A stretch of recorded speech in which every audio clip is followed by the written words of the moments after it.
जो हमारा लाइफस्टाइल है वो इस तरह का हो गया है, हमारी जो डाइट है वो इस तरह की हो गई है कि जिसमें जंक और सिंथेटिक चीज़ें ज़्यादा ऐड हो गई, इसलिए हमारे हार्मोन्स डिस्टर्ब हो गए। जब हार्मोन्स डिस्टर्ब हो गए तो सारा कुछ सिस्टम हमारा ख़राब हो जाता है।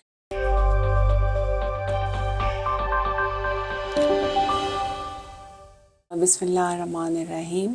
मेरा नाम डॉक्टर तैयबा बशीर है और मैं गायनेकोलॉजिस्ट हूँ। आज हम बात करेंगे पॉलीसिस्टिक ओवेरियन सिंड्रोम के बारे में। ये टर्म ऐसी है जिसको जो मेरे ख्याल में आज की हर टीनेज बच्ची जानती है और वो इसके बारे में उसकी क्वेरी भी है और वो इसके लिए थोड़ी एंग्शियस भी है कि ये क्या है।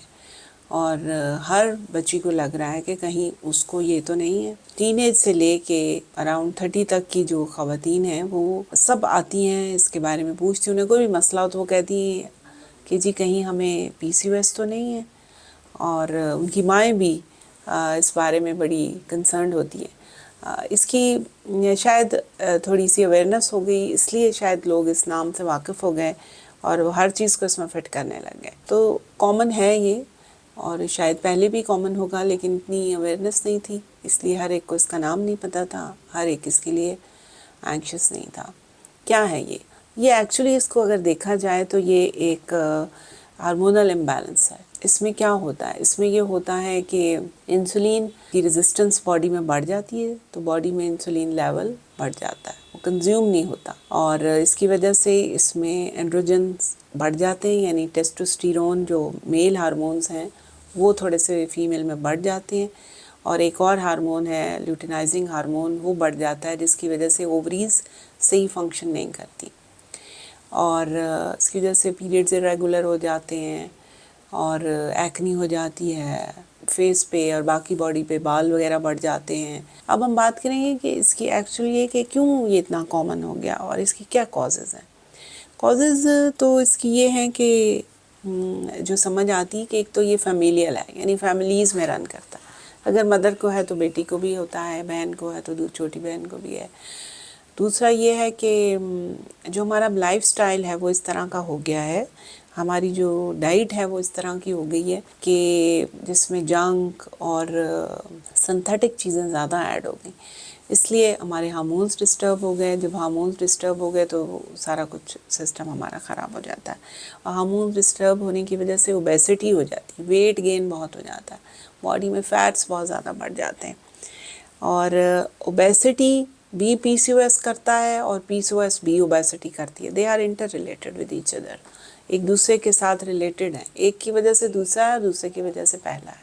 तो ये चीज़ें हैं। दूसरा हम डाइट में ऐसी चीज़ें खा रहे हैं, हमारी जो यंग लॉट है बच्चियाँ के, वो उससे उनके हार्मोनल लेवल्स जो हैं वो इफेक्ट हो जाते हैं। तीसरा हमारा जो है वो स्लीप पैटर्न है, इस तरह का बन गया है कि लोग रात को जागते हैं और दिन को सोते हैं।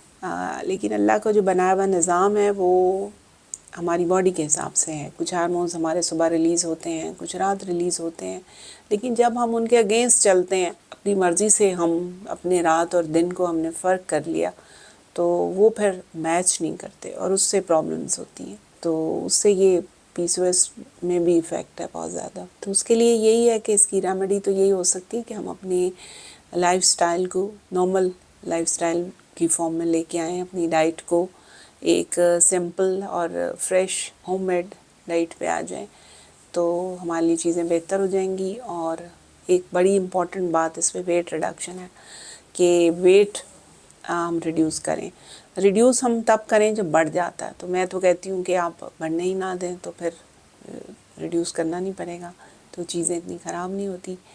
तो लेकिन ये है कि ये कोई ऐसी बात नहीं है कि ये ठीक ना हो सके, या जो सबसे बड़ा कंसर्न लोगों का होता है वो उसके साथ ये होता है कि क्या इसके साथ प्रेगनेंसी हो जाएगी। बिल्कुल हो जाएगी।